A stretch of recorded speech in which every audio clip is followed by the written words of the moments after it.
ইউসুফ আলাইহিস সালাম এবং তার 11 ভাইয়ের সন্তান, তারাই বনু ইসরাইল। ওয়াইয ইসতাসকা মূসা লিকওমিহি ফাকুলনা যরিব বিআসাকাল হাজার ফানফাজারাত মিনহু ইসনাতা আশারাতা আইনা। যখন বনু ইসরাইলরা মূসা আলাইহিস সালামকে বলল যে মরুভূমিতে পানি কোথায় পাবো, তখন আমরা মূসাকে বললাম লাঠি দিয়ে পাথরে আঘাত করো। মূসা আলাইহিস সালাম লাঠি দিয়ে পাথরে আঘাত করলেন, তখন পাথর থেকে একটা নয় 12টা ঝর্ণা বের হলো। 12টা কেন? ইউসুফ আলাইহিস সালামের 12 ভাই। তাহলে এই যে মূসা আলাইহিস সালামের সাথে যারা আছে এরা 400 বছর আগে যে ইউসুফ আলাইহিস সালাম আর তার ভাইরা চলে গেছে তাদের সন্তান। এক এক ছেলে থেকে কয়েক হাজার মানুষ হয়ে গেছে। এক ইউসুফ আলাইহিস সালামেরই বংশ দেখা যাচ্ছে কয়েক হাজার, তার ভাইয়ের কয়েক হাজার, এভাবে 12 জনের অন্তত 2-3 হাজার করে ধরলে 24,000, 30,000। তাহলে ওই এক একটা ভাইয়ের সন্তানের জন্য এক একটা করে ঝর্ণা তৈরি হয়েছে। এবং মুফাসসিরিনে কেরাম বলছে যখন ফেরাউন ডুবে গেল এবং মূসা আলাইহিস সালামের লাঠির আঘাতে রাস্তা তৈরি হলো, তখনও 12টা রাস্তা তৈরি হয়েছিল। এটার পক্ষে অনেক দলিল পাওয়া যায় যে ঝর্ণা যেমন 12টা হয়েছিল, রাস্তা তেমন 12টা।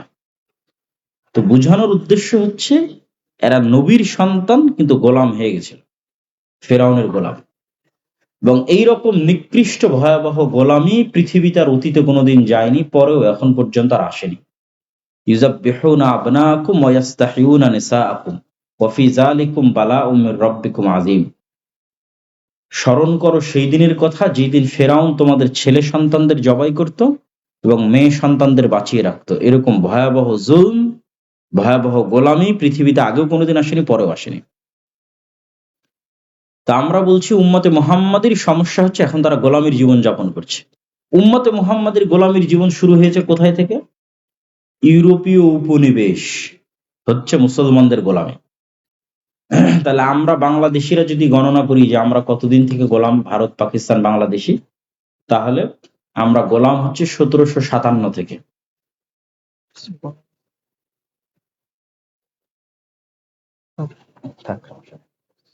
1757 থেকে 2025, প্রায় ওইদিকে 1947 পর্যন্ত 190 বছর, আর এদিকে প্রায় 70 বছর, প্রায় 250 বছর। যদিও 1947-এ আমরা বলছি যে আমরা গোলামি থেকে আজাদি পেয়েছি, কিন্তু তবুও এটা পূর্ণাঙ্গ আজাদি নয়। যে আজাদির স্বপ্ন শাহ ইসমাইল দেখেছিলেন, যে আজাদির স্বপ্ন সৈয়দ আহমদ বেরেলভি দেখেছিলেন, এটা পূর্ণাঙ্গ নয়, এটা খণ্ডিত এবং ভগ্নাংশ। দুইটা কারণে পূর্ণাঙ্গ নয়। কেন দুইটা কারণে পূর্ণাঙ্গ নয়? নাম্বার 1, ইউরোপীয় উপনিবেশের নামকাওয়াস্তে অবসান হয়েছে, ব্রিটিশরা নামকাওয়াস্তে চলে গেছে, কিন্তু রাষ্ট্রের কাঠামো, রাষ্ট্রের সিস্টেম, আইন, মূলনীতি, সংবিধান, পদ্ধতি, কোর্ট, শিক্ষা ব্যবস্থা, অল এভরিথিং, সবকিছু ব্রিটিশ। তথা Bangladesh army is a legacy of British army. Pakistan army legacy of British army. এই বাংলাদেশ আর্মি আগে ছিল পাকিস্তান আর্মি, ওই Pakistan army part of Indian army, Indian army is a part of British army. তাহলে বাংলাদেশ আর্মিতে যা নিয়ম কানুন আছে সব ব্রিটিশ আর্মির নিয়ম কানুন, শেষ। বাংলাদেশের কোর্ট কাচারিতে যা নিয়ম কানুন আছে সব ব্রিটিশদের সময় রেখে যাওয়া কোর্ট কাচারির নিয়ম কানুন। তাহলে দুইটা কারণে এটা পূর্ণাঙ্গ আজাদি নয়। 1, পুরো সিস্টেমটা ব্রিটিশদের থেকে গেছে। 2, 1757-তে যখন আমরা 23শে জুন ব্রিটিশদের কাছে ক্ষমতা হারিয়েছি, তখন ক্ষমতা হারিয়েছি পুরো ভারতের, মানে মুসলমানদের হাতে তখন ছিল পুরো ভারত। বাদশাহ আলমগীর শেষ মুঘল বাদশাহ, কাবুল থেকে নিয়ে আরাকান পর্যন্ত একচ্ছত্র আধিপত্য মুসলমানদের। তাহলে যতক্ষণ পর্যন্ত পুনরায় মুসলমানদের অখণ্ড ভারত প্রতিষ্ঠিত না হয়েছে, ততক্ষণ পর্যন্ত পূর্ণাঙ্গ স্বাধীনতা অর্জিত হয়নি।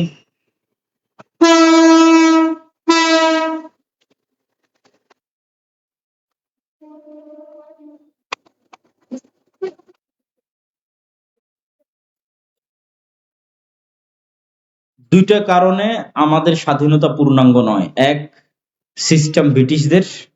দুই, আমাদের কন্ট্রোলে ছিল কাবুল থেকে আরাকান, আর পেয়েছি কতটুকু? এই বঙ্গোপসাগরের কোনায় এতটুকু, আর ওই আফগানিস্তানের পাহাড়ের কোনায় এতটুকু। তাহলে তো এটা হলো না। যতক্ষণ পর্যন্ত অখণ্ড মুসলমানদের ভারত প্রতিষ্ঠিত না হয়েছে, মুসলমানদের অখণ্ড ভারত, এবং যতক্ষণ পর্যন্ত পূর্ণাঙ্গ ইসলামী সিস্টেম, ব্রিটিশদের রেখে যাওয়া যে সিস্টেম, ওটা ভেঙ্গে না পড়েছে, ততক্ষণ পর্যন্ত পূর্ণাঙ্গ গোলামি থেকে মুক্তি হবে না। এই গোলামির অসংখ্য আলামত এবং চিহ্ন আমাদের শরীরের মধ্যে আছে। ঠিক যেমন ফেরাউনের গোলামির চিহ্ন এবং আলামত বনু ইসরাইল বহন করত। ফেরাউনকে ডুবতে দেখার পরও বনু ইসরাইল বলছে, লান নুমিনা লাকা হাত্তা নারাল্লাহ জাহরাতান। মুসা, তোমার তাওরাতের উপর ঈমান আনবো না যতক্ষণ না তোমার আল্লাহকে এই চোখে না দেখছে। ফেরাউনের মতো বাদশাকে পানিতে ডুবতে দেখার পর, সমুদ্রের মধ্যে রাস্তা তৈরি হওয়ার পর, কে বলতে পারে যে আল্লাহকে চোখে দেখা লাগবে? এর চেয়ে বড় আল্লাহর নিদর্শন কি হতে পারে? তাহলে এরা কি পরিমাণ ২ নাম্বার কওমে পরিণত হয়ে গেছিল গোলামি করতে করতে, যে নবীকে বলতেছে আল্লাহকে চোখে দেখতে হবে। শুধু তাই না, ওদের জন্য জান্নাত থেকে খাবার আসতো, মান্না এবং সালওয়া। সেখানে তারা বলতেছে নবীকে, লান নাসবিরা আলা তুআমিন ওয়াহিদ ফাদউ লানা রাব্বাক। এই এক খাবার প্রত্যেকদিন ভালো লাগে না, নাউজুবিল্লাহ। জান্নাত থেকে যে খাবার আসতো, যে মাশরুম আসতো, সেই মাশরুমের ১ কেজির দাম এখন ৪ থেকে ৫ লক্ষ টাকা। পৃথিবীর সবচেয়ে উন্নত প্রজাতির মাশরুম জান্নাত থেকে আসতো, যেটার ১ কেজির বর্তমান বাজার মূল্য ৪ থেকে ৫ লক্ষ টাকা। সেই মাশরুম আর সেই পাখির গোস্ত কে তারা বলতেছে এই এক খাবার ভালো লাগে না। তোমরা ঠিক আছে, তাহলে যুদ্ধ করে জেরুজালেম বিজয় করো। তখন তারা বলল, ইযহাব আনতা ওয়া রাব্বুকা ফাকাতিলা।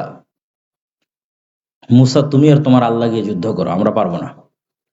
লান নাদখুলা ফিহা হাত্তা ইয়াখরুজু মিনহা ইন্না ফিহা কওমান জাব্বারিন। বলে এখানে অত্যন্ত প্রতাপশালী বিশাল দেহের অধিকারী মানুষেরা বসবাস করে। এরা যতক্ষণ এই শহরে আছে আমরা ঢুকবো না, এই শহরে যুদ্ধ করতে পারবো না এদের সাথে। ৪০ বছরের আযাব আসলো। তারপরে ইউশা বিন নুনের মাধ্যমে, লম্বা ঘটনা, ওটাতে যাবো না, ইউশা বিন নুনের মাধ্যমে বিজয় হলো।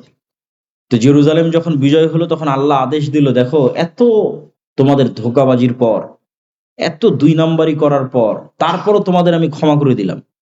ক্ষমা করে দিয়ে সূর্যকে থামিয়ে দিয়ে জেরুজালেম বিজয় করে দিলাম।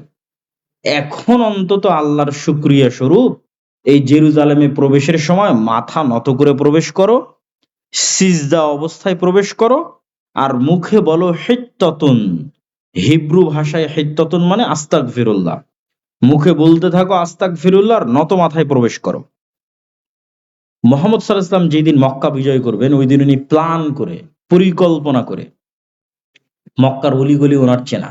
৪০ বছর মক্কায় কাটিয়েছেন, জন্ম, বংশ, শৈশব, কৈশোর সব মক্কা। শরীফপুরের যেমন অলিগলি আপনার চেনা। তো মুহাম্মদ সাল্লাল্লাহু আলাইহি ওয়াসাল্লাম মক্কার যেই দিক থেকে কাবায় গেলে উঁচু দিক থেকে নামা হবে, মক্কা বিজয়ের দিন তিনি ওই গলি চয়েস করেছেন। কেন? তাহলে উঁচু দিক থেকে নামলে বাহনের মাথাও থাকবে নিচু, আর উনি যেই উটে বসে থাকবে ওনারও মাথা অটোমেটিক নিচু হবে।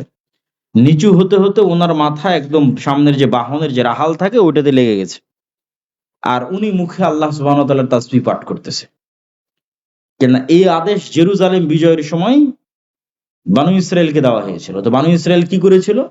বানু ইসরাইল মাথা আগে না দিয়ে মাথা এরকম করে পিছন আগে দিয়েছিল, আর মুখে হিত্তাতুন উচ্চারণ না করে করেছিল হিনতাতুন। হিনতাতুন মানে গমের দানা। অথচ যারা নবীদের সন্তান, দাউদ আলাইহিস সালাতু ওয়াস সালামের যুগে আল্লাহ বলল, দেখো দাউদের কোরআন, দাউদের জাবুর সব মাছেরা বুঝতে পারে। শনিবারের দিন এই মাছগুলো দাউদের তেলাওয়াত শোনার জন্য আসে, এদেরকে তোমরা শিকার করিও না। এরা বলল, ঠিক আছে, শনিবারের দিন শিকার করব না। মাছগুলোকে এইভাবে বেড়া দিয়ে, বানা দিয়ে আটকে রেখে দিল, ধরলো না। ওই মাছগুলোকে রেখে দিল। দিয়ে রবিবারের দিন ধরে বলছে, কই আমরা তো শনিবারে ধরিনি। মাছ কিন্তু ঠিকই আটকে রেখে দিয়েছে। দিয়ে রবিবারের দিন ধরে বলতেছে, আমরা কোন বারে ধরিনি? শনিবারে ধরিনি। এই যে ২ নম্বরই বুদ্ধি, এগুলো ওরা কোথায় পেল? ধোঁকাবাজি, দুর্নীতি বাঙালিদের মতো কই শিখলো? ফেরাউনের ৩০০ বছর গোলামিতে শিখেছে। গোলামি মানুষকে মিথ্যা বলতে বাধ্য করে। যখন আমি গোলাম, আমার রুজি রুটির ব্যবস্থা নাই, তখন আমি একটা টাকার জন্য মিথ্যা বলবো, একটা রুটি নিয়ে কাড়াকাড়ি করব, একটা রুটির জন্য আরেকজনকে হত্যা করব। এটা গোলাম থাকলে ন্যাচার এরকম হয়ে যায়। এই জন্য মুসা আলাইহিস সালামকে আল্লাহ গোলাম অবস্থায় বড় না করে ফেরাউনের বাড়িতে বড় করেছে। এই জন্য মুসা আলাইহিস সালামের মানসিকতা আর বানু ইসরাইলের মানসিকতা মিলত না। এরা গোলাম, কেন এদের জীবন এভাবেই পার হয়েছে। আর মুসা আলাইহিস সালাম প্রিন্স অবস্থায়, রাজপুত্র অবস্থায় ফেরাউনের বাড়িতে বড় হয়েছে। তো ওনার মধ্যে গোলামির মানসিকতা নাই। ফলত মুসা আলাইহিস সালামের মানসিকতার সাথে বানু ইসরাইলের মানসিকতা মিলে না। মুসা আলাইহিস সালাম শেষ পর্যন্ত আল্লাহকে বলল, আল্লাহ এই কওমের দায়িত্ব আমি নিতে পারবো না, আমাকে উঠিয়ে নিয়ে যান। তো আমাদের মূল আলোচনার বিষয়বস্তু ছিল যে গোলামির চিহ্ন, গোলামি মানুষের চরিত্র, নেচার পরিবর্তন করে দেয়। গোলামি মে বাদাল জাতি হে কওম কা জমির, আল্লামা ইকবাল বলেছে। তো আমরাও সেটার আলামত এবং চিহ্ন বহন করতেছি। এবং ব্রিটিশরা বা পাশ্চাত্য সাম্রাজ্যবাদীরা দুইটা জিনিস মুসলমানদের রন্ধ্রে রন্ধ্রে, রগে রগে, বাড়িতে বাড়িতে, ঘরে ঘরে প্রবেশ করিয়েছে, যেন মুসলমানদের মধ্যে গোলামির কালচার কন্টিনিউ করে। গোলামির কালচার মানে ধোঁকাবাজি, দুর্নীতি, মিথ্যা, এটার কালচার। সেটার একটা হচ্ছে গণতন্ত্র। গণতান্ত্রিক সিস্টেম এত নিকৃষ্ট যে এখানে এক দলের একজন পদপ্রার্থী আর এক দলের বিরুদ্ধে তো মিথ্যা বলবে বলবে, একই দলের মনোনয়ন প্রার্থী একই আসনের 10 জন, এদের প্রত্যেককেই মনোনয়নটা নেওয়ার জন্য লিয়াজু করতে হয়, লবিং করতে হয়, টাকার লেনদেন করতে হয়, আর একজনের নামে দুর্নাম করতে হয়। এই যে লবিং, লিয়াজু, টাকার লেনদেন, আরেকজনের নামে দুর্নাম, এই প্রত্যেকটা পদক্ষেপের সাথে মিথ্যা জড়িত আছে। তাহলে এই মিথ্যার কালচারের মধ্যে দিয়ে গিয়ে তাকে মনোনয়ন নিতে হচ্ছে। তাহলে মিথ্যার কালচারের মধ্যে দিয়ে মনোনয়ন নিলে, এবার মনোনয়ন নেওয়ার পর যখন হলফনামা জমা দিচ্ছে, হলফনামায় সম্পদের বিবরণীর প্রত্যেকটা তথ্য মিথ্যা। তাহলে পুরো সিস্টেমটা দাঁড়িয়ে আছে মিথ্যার উপর। তাহলে এই মিথ্যার সিস্টেমের মধ্যে, এই ধোঁকা এবং 2 নম্বরই রাস্তার সিস্টেমের মধ্যে এমপি নির্বাচিত হয়ে আসুক আর মন্ত্রী নির্বাচিত হয়ে আসুক, আপনাদের কাছে সে যত বড়ই নেতা হোক, কোরআন এবং হাদিসের দৃষ্টিতে, আল্লাহর দৃষ্টিতে সে গোলাম। এই যে আমাদের গোলামির যে জিঞ্জির, এটা যদি আমরা ভাঙতে চাই, আমাদের যে গোলামির চলমান যে লিগাসি আমরা বহন করছি, কয়েকটা কাজ আমাদের করতে হবে। 1 নাম্বার হচ্ছে পূর্ণাঙ্গ তাওহীদে বিশ্বাসী, ইমান বিল গায়বে ইয়াকিন আছে, এইরকম মুমিন লাগবে। আহলে হাদিসরা, সালাফিরা অনেক সময় মনে করতে পারে যে আমরা তো তাওহীদে বিশ্বাসী। আলহামদুলিল্লাহ, আহলে হাদিসরা অনেক দিক থেকেই বড় শিরক থেকে বেঁচে থাকে, কিন্তু তারপরও তাওহীদের অর্থ সকলের কাছে স্পষ্ট নয়। আল্লামা ইকবাল লিখেছেন, এ দৌর আপনি ইব্রাহিম কি তালাশ মে হ্যায়। আজকের যুগে মুসলমানদের মুক্তির একটাই রাস্তা, মুসলমানদের মধ্যে একজন ইব্রাহিম লাগবে, ইব্রাহিম আলাইহিস সালাম। আজকের মুসলমানদের বাঁচার একটাই রাস্তা, আজকের যুগের মুসলমানদের মধ্যে একজন ইব্রাহিম তৈরি হতে হবে, শতভাগ তাওহীদপন্থী মুমিন লাগবে। তো ইব্রাহিমের কি এমন ছিল যা আজকের মুসলমানদের নাই, অথবা আজকের আহলে হাদিসদেরও নাই? কি ছিল ইব্রাহিমের? ইব্রাহিম এবং ইসমাইল আলাইহিস সালাম যখন পরস্পরের কুরবানির জন্য প্রস্তুতি নিলেন, তখন কোরআনের ওই জায়গায় আয়াত আছে, আসলামা ওয়া তাল্লাহু লিল জাবিন, তারা দুইজন ইসলাম গ্রহণ করেছে। শাব্দিক অনুবাদ করলাম। তো ইব্রাহিম আর ইসমাইল তো আগে থেকে ইসলাম গ্রহণ করেছে। তো আজকে যখন মাথা ছুরির নিচে, পিতা ছুরি ধরে আছে আর সন্তান ছুরির নিচে, তখন কিসের ইসলাম গ্রহণ হলো? ইসলাম মানে আল্লাহর সিদ্ধান্তের সামনে পরিপূর্ণ আত্মসমর্পণ। তো আজকে পিতা নিহত হওয়ার জন্য প্রস্তুত, কেননা সিদ্ধান্ত আল্লাহর। আজকে পিতা সন্তানকে জবাই করার জন্য প্রস্তুত, কেননা সিদ্ধান্ত আল্লাহর। এই জন্য এখানে বলা হয়েছে আসলামা, আল্লাহর সিদ্ধান্তের সামনে দুইজন যেভাবে আত্মসমর্পণ করলো, এটাই ইসলাম। তো আমরা শতভাগ তাওহীদপন্থী নই। ধরেন আমরা আহলে হাদিসরা হয়তো শিরক থেকে বেঁচে থাকলাম, তাবিজ কবজ থেকে বেঁচে থাকলাম, কিন্তু আমি টাকার সামনে সবকিছু বিক্রি করে দিতে রাজি আছি, ক্ষমতার জন্য সবকিছু বিসর্জন দিতে রাজি আছি, নিজের নাফসের শাহওয়াতকে পূরণ করার জন্য সবকিছু বিসর্জন দিতে রাজি আছি, সেটা নারী হোক, মদ হোক, জুয়া হোক, বিড়ি হোক, সিগারেট হোক। তখন নাফসের শাহওয়াতকে কোরআনে বলা হয়েছে ইলাহ, ইলাহাহু হাওয়া। তাহলে শুধু কবরে সিজদা দিলে মানুষ মুশরিক হয়ে গেল, আর আমি কবরে সিজদা দিই না তাই বড় তাওহীদপন্থী? জি না, আমার ইলাহ তো বিড়ি, আমার ইলাহ সিগারেট, আমার ইলাহ মদ, আমার ইলাহ জুয়া, আমার ইলাহ ক্ষমতা, আমার ইলাহ ওই নারী, আমার ইলাহ ওই টাকা। তাহলে শতভাগ তাওহীদপন্থী মানে সব দিক থেকে মুক্ত। ये दौर अपने इब्राहिम की तलाश में है, মানে ইব্রাহিমের কলব সকল কিছু থেকে মুক্ত। ইব্রাহিম ছিল পূর্ণ মুসলিম, মানে আল্লাহর সিদ্ধান্তের সামনে নিজের না নাফসের সিদ্ধান্ত, আল্লাহর সিদ্ধান্তের সামনে না টাকার মূল্য, আল্লাহর সিদ্ধান্তের সামনে না বিড়ি সিগারেটের মূল্য, আল্লাহর সিদ্ধান্তের সামনে না জুয়ার মূল্য, না নারীর মূল্য, আর না আল্লাহর সিদ্ধান্তের সামনে কবর তাবিজ কবজের মূল্য। আল্লাহর সিদ্ধান্ত যা, তার সামনে আমি মাথা নত করলাম। এরকম পূর্ণাঙ্গ তাওহীদপন্থী মানুষ খুঁজে পাওয়া খুব দুষ্কর, খুবই দুষ্কর। এই জন্য আল্লামা ইকবাল আরো একটা কবিতায় বলেছেন, নয়ে জামানে কে আজর নে তারা শোয়ে হ্যাঁ সনম আওর, যে আজকের মুসলমানদের প্রত্যেকটা বাড়িতে মূর্তি আছে, কিন্তু এই মূর্তি ওই ইব্রাহিম আলাইহিস সালামের পিতা আজরের তৈরি করা মূর্তি নয়, হিন্দুদের মা কালী দেবী দুর্গার মূর্তি নয়। এই মূর্তি নতুন যুগের আজরেরা তৈরি করেছে। ইনসারে খুদাও মে বড়া সবসে ওয়াতন হ্যায়, ইসকা জো পেরাহান হ্যায় ও মজহব কা কাফন হ্যায়। আজকের আধুনিক যুগের আজরেরা যত মূর্তি তৈরি করেছে, যেমন গণতন্ত্র একটা মূর্তি, ন্যাশনালিজম জাতীয়তাবাদ একটা মূর্তি, সেকুলারিজম ধর্মনিরপেক্ষ মতবাদ একটা মূর্তি, সমাজতন্ত্র সোশ্যালিজম একটা মূর্তি। তাহলে আজকের মুসলমানেরা মূর্তির পূজা করে, তো সেই মূর্তি তুমি হিন্দুদের মূর্তি খুঁজতে গেলে হবে না। আজকের মুসলমানেরা যে মূর্তির পূজা করে সেই মূর্তি হচ্ছে এগুলো। তাহলে এই বিমূর্ত মূর্তির পূজা করে আমরা কিন্তু ইব্রাহিম হতে পারবো না। তাহলে এক নাম্বার যে বিজয়ের শর্ত হচ্ছে পূর্ণাঙ্গ তাওহীদপন্থী মুমিন লাগবে, ইব্রাহিমের মতো মানদণ্ড, ইব্রাহিম আলাইহিস সালাতু ওয়াস সালামের মতো শতভাগ তাওহীদপন্থী, ঈমান বিল গায়বে শতভাগ ইয়াকিন। দুই নাম্বার, নিশ্চিতভাবে বিশ্বাস করতে হবে আল্লাহর সাহায্য ছাড়া, গায়েবী মদদ ছাড়া ইসলাম এবং মুসলমানদের বিজয় হয় না।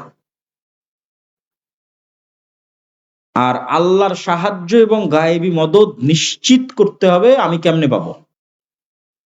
দুনিয়ার শক্তিতে আমি যদি পারমাণবিক বমেরও মালিক হয়ে যাই, আর যদি আল্লাহর গায়েবী মদদ না থাকে, ইসলাম আর মুসলমানদের বিজয় হবে না। ব্যক্তিগত বিজয় হতে পারে, কোন দলের বিজয় হতে পারে, দুনিয়াবী কোনো স্বার্থ হাসিল হতে পারে, কিন্তু পূর্ণাঙ্গ যে ইসলাম এবং মুসলমানদের বিজয়ের কথা বলছি, ওটার জন্য আল্লাহর সাহায্য লাগবে। আল্লাহর সাহায্য কিভাবে আসবে? অনেকগুলো বিষয়ের মাধ্যমে আল্লাহর সাহায্য আসে, তার মধ্যে দুটো বিষয় আজকের আলোচনায় উল্লেখ করব। একটা হচ্ছে সালাত, আর একটা হচ্ছে জিকির। এই দুইটা পয়েন্টের আলোচনা খুব মনোযোগ দিয়ে শুনতে হবে, সালাত এবং জিকির। সালাত হচ্ছে পৃথিবীতে থাকা এমন এক উন্নত প্রযুক্তি বা টেকনোলজি বা মাধ্যম বা উপায়, যা দিয়ে দুনিয়াতে বসে থেকে সরাসরি সাত আসমানের সাথে যোগাযোগ তৈরি করা যায়, সম্পর্ক তৈরি করা যায়, কানেকশন তৈরি করা যায়। আমরা যেমন করোনার পরে অনেকে লাইভ ক্লাস করি, জুম অ্যাপের মধ্যে লগ ইন দিয়ে পাসওয়ার্ড দিয়ে প্রবেশ করে লাইভে ক্লাস করি, অথবা লাইভে আমরা টক শো করি, যেখানে একজন আরেকজনের মুখোমুখি হয় 1000 কিলোমিটার দূরে থাকার পরেও। ওয়াশিংটন থেকে একজন মুখোমুখি হয়েছে, একজন ঢাকা থেকে, একজন জাপান থেকে মুখোমুখি হচ্ছে। তো এই যে আমরা পরস্পর লাইভ ক্লাসে মুখোমুখি হচ্ছি, এই ইন্টারনেট, এই মোবাইলের চেয়েতো লক্ষ কোটি গুণ, হাজারো গুণ উন্নত প্রযুক্তি হচ্ছে সালাত, যেখানে রব্বুল আলামিনের সাথে বান্দা লাইভ কানেক্টেড হয়, মুখোমুখি হয়। রাসূল সাল্লাল্লাহু আলাইহি ওয়াসাল্লামের হাদিস, তোমাদের পরিভাষায় আমি অনুবাদ করলাম। রাসূল সাল্লাল্লাহু আলাইহি ওয়াসাল্লাম বলছেন, বান্দা যখন সিজদার দিকে তাকায় এবং তার কাল্ব দুনিয়ার সকল চিন্তা থেকে মুক্ত থাকে, তখন আল্লাহ ও বান্দার মুখোমুখি হন। আর মানুষের কাল্ব যখন আল্লাহর সাথে কানেক্টেড না থেকে দুনিয়ার কোনো চিন্তায় মগ্ন হয়, তখন আল্লাহ বিচ্ছিন্ন হয়ে যান। এটা আমি তোমাদের ভাষায় অনুবাদ করলাম যে লাইভ, আল্লাহ সুবহানাহু ওয়া তাআলা লাইভ বান্দার মুখোমুখি হয়। কেননা মানুষের হৃদয়ের বুকের মধ্যে যে কাল্ব আছে, এই কাল্ব পৃথিবীর সবচেয়ে উন্নত প্রযুক্তির মেশিন। এই কাল্ব দিয়ে ভিন্ন জগতের সাথে যোগাযোগ হয়, শয়তানের সাথে, ফেরেশতার সাথে, আল্লাহ সুবহানাহু ওয়া তাআলার সাথে। তো এই জন্য বলা হয়েছে যে কাল্ব যতক্ষণ আল্লাহর সাথে কানেক্টেড, ততক্ষণ আল্লাহ বান্দার মুখোমুখি। কাল্ব যখন দুনিয়ার চিন্তায় মগ্ন, তখন আল্লাহ সুবহানাহু ওয়া তাআলার সাথে যোগাযোগ বিচ্ছিন্ন। সালাতের বিষয়টা আরো বুঝিয়ে বলার জন্য, যেমন আমরা মোবাইল যখন অন করি তখন মোবাইলে কিন্তু পাসওয়ার্ড দেওয়া থাকে। এই যে ফিঙ্গারপ্রিন্ট নিল, নিয়ে ফোনটা ওপেন হলো, অথবা ফেস ভেরিফিকেশন নিবে, নিয়ে ফোনটা ওপেন হবে। কেন এই ফোনে আগেই একটা ফেস দেওয়া আছে, যখন ফোন নেওয়া হয়েছে তখন সে আমার ফেস ডিটেক্ট করেছে, ডানে বামে উপরে নিচে কয়েকবার করে ফেস ডিটেক্ট করেছে। ভাইয়েরা যারা উঁচু পর্যায়ে চাকরি করে, তাদের বিভিন্ন অফিসে গেলে দেখবা যে কার্ড দিয়ে দরজা ওপেন হচ্ছে, কার্ড পাঞ্চ করতেছে, দরজা ওপেন হয়ে যাচ্ছে, ফিঙ্গারপ্রিন্ট দিচ্ছে, দরজা ওপেন হয়ে যাচ্ছে। তো কল্পনা করো যে আমরা পৃথিবীর সবচেয়ে উন্নত প্রযুক্তির একটা দরজার সামনে দাঁড়িয়ে আছি, যে দরজার পাসওয়ার্ড এগুলোর চাইতে হার্ড। শুধু fingerprint, face verification, password, card, এগুলোর চাইতেও টপ লেভেলের পাসওয়ার্ড ওই দরজার। কেন ওই দরজাটাই এত উন্নত প্রযুক্তির যে ওখানে এত ভ্যারাইটিস টাইপ অফ পাসওয়ার্ড সংযুক্ত করা সম্ভব। সেটা কি? আমরা একটা দরজার সামনে দাঁড়িয়ে আছি, সেই দরজাটাই পাসওয়ার্ড কাজ করবে না নির্ধারিত সময় ছাড়া, অ্যাক্টিভ হবে না। তাহলে নির্ধারিত সময় উপস্থিত হতে হবে। ওই দরজার মধ্যে মনে করো, যেমন আমার মোবাইলে যেমন ফেস ভেরিফিকেশন দেওয়া আছে, ওই দরজার মধ্যে বিভিন্ন পিকচার সেট করা আছে। আমি যখন ওই পিকচারের অনুকরণ করব, যেই পিকচার ওখানে সেট করা আছে, তখন রিসিভ করবে যে হ্যাঁ মিলতেছে। তো ধরো ওখানে একটা পিকচার সেট করা আছে, এইভাবে দাঁড়িয়ে আছে, রুকুতে গেলাম, সিজদায় গেলাম, এই পিকচার গুলো আগে থেকে দরজায় সেট করা আছে, আমিও সেম ওই রকম করতেছি, মিলতেছে পিকচারের সাথে। পাশাপাশি ওই প্রতিটা ফরম্যাটে একটা করে আওয়াজ দেওয়া আছে, যে আওয়াজটা ওখানে আগে থেকে সেট করা আছে, আমিও সেম ওই আওয়াজটা উচ্চারণ করতেছি, যে এই ফরম্যাটের আওয়াজ হচ্ছে আলহামদুলিল্লাহ রাব্বিল আলামিন আর রহমানির রহিম, রুকুর ফরম্যাটের আওয়াজ হচ্ছে সুবহান রাব্বিল আযীম। তাহলে নির্ধারিত সময়ে, নির্ধারিত ফরম্যাটে, নির্ধারিত আওয়াজ যখন মিলে গেছে, তখন দরজাটা খুলে গেছে। এটা এমনি কল্পনার জগতে এমনি একটা উদাহরণ দিলাম, কিন্তু বাস্তবতা কি? বাস্তবতা হচ্ছে সালাত এর চাইতেও বড়, এর চাইতেও উন্নত এবং টপ লেভেলের আল্লাহ সুবহানাহু তাআলার সাথে যোগাযোগের যে বন্ধ দরজা আছে, আল্লাহ সুবহানাহু তাআলার সাহায্য পাওয়ার যে বন্ধ দরজা আছে, সেই বন্ধ দরজা উন্মুক্ত হয়ে যাবে, আল্লাহর সাথে যোগাযোগের সেই বন্ধ দরজা খুলে যাবে। সেই মাধ্যম হচ্ছে, সেই উপায় হচ্ছে সালাত। আরো উন্নত, আরো টপ লেভেলের, যেখানে সরাসরি আল্লাহ সুবহানাহু তাআলার সাথে যোগাযোগ তৈরি হয়। এই জন্যই রাসূলুল্লাহ সাল্লাল্লাহু আলাইহি ওয়াসাল্লাম সূর্যগ্রহণে সালাত আদায় করেন, চন্দ্রগ্রহণে সালাত আদায় করেন, বৃষ্টি না হলে সালাত আদায় করেন, জানাজায় সালাত আদায় করেন, এমনকি যুদ্ধের মাঠেও সালাত আদায় করেন। যুদ্ধের মাঠে সালাতের কি লজিক কে বলতে পারবে? অর্ধেক মানুষ যুদ্ধ করবে, অর্ধেক সালাত আদায় করবে। দুনিয়ার কোনো লজিকে এটা মানায় না, কেননা দুনিয়ার লজিকে তো লস। অর্ধেক মানুষ যুদ্ধ বাদ দিয়ে এসে নামাজ পড়ছে, সালাত আদায় করছে, লস। কিন্তু বাস্তবতা হচ্ছে মুসলমানদের বিজয় আল্লাহর সাহায্য ছাড়া হয় না। আর আল্লাহর সাহায্য আসবে, আল্লাহর সাথে যোগাযোগ তৈরি হবে কি দিয়ে? জোরে বলেন তো কি দিয়ে? সালাত। তাহলে ওই বাহ্যিক যুদ্ধের শক্তির চাইতে ওই সালাত জরুরি, কেন ওইটার মাধ্যমে আল্লাহ সুবহানাহু ওয়া তাআলার সাহায্য আসমান থেকে নেমে আসে। এটা আমি আপনি যতটুকু জানি, আমার এবং আপনার চেয়ে বেশি জানে মুহাম্মদ সাল্লাল্লাহু আলাইহি ওয়াসাল্লাম। বদরের যুদ্ধের আগের রাতে তিনি লম্বা রাতের সালাত আদায় করতেছেন। আল্লাহর সাহায্য পাওয়ার জন্য সালাতের মধ্যে সবচেয়ে পাওয়ারফুল সালাত রাতের সালাত। মুহাম্মদ সাল্লাল্লাহু আলাইহি ওয়াসাল্লামের লম্বা রাতের সালাত আদায় করা দেখে আবু বকর রাদিয়াল্লাহু তাআলা আনহু বলতেছেন, কাফাকা মুনাশাদাতাকা রাব্বাক। আপনি নবী হয়ে এত সালাত আদায় করা লাগে আল্লাহর কাছে রাতে, আপনি নবী হয়ে এত দোয়া করা লাগে, অনেক হয়েছে, যথেষ্ট, বাস, আর কত? ক্লান্ত হয়ে গেছে আবু বকর রাদিয়াল্লাহু তাআলা আনহু। কিন্তু রাসূলুল্লাহ সাল্লাল্লাহু আলাইহি ওয়াসাল্লাম করতেই আছে, এই জন্য যে মুহাম্মদ সাল্লাল্লাহু আলাইহি সাল্লাম আবু বকরের চেয়েও বেশি জানে যে কাল বদরের যুদ্ধে উনি আল্লাহর সাহায্য ছাড়া জিততে পারবে না। দুনিয়াবী শক্তিতে উনি যতই শক্তিশালী হোক, বিজয় সম্ভব নয় যতক্ষণ কার সাহায্য না পাওয়া যাবে, আল্লাহর। আর মুহাম্মদ সাল্লাল্লাহু আলাইহি ওয়াসাল্লাম আবু বকরের চেয়ে ভালোভাবে জানেন যে আল্লাহর সাহায্য পেতে হলে আমাকে রাতের সালাতে দাঁড়াতেই হবে, কোনো রাস্তা নেই। এটাই টেকনোলজি, এটাই সেই প্রযুক্তি যা দিয়ে আসমান থেকে আল্লাহর সাহায্য নেমে আসবে। তাহলে এখন আপনি কল্পনা করেন যে পৃথিবীর সর্বশ্রেষ্ঠ নবী, সর্বশ্রেষ্ঠ রাসূল, সর্বশ্রেষ্ঠ মানুষ আল্লাহর সাহায্য ছাড়া জিততে পারছে না, জয়লাভ হচ্ছে না, বিজয় আসতেছে না।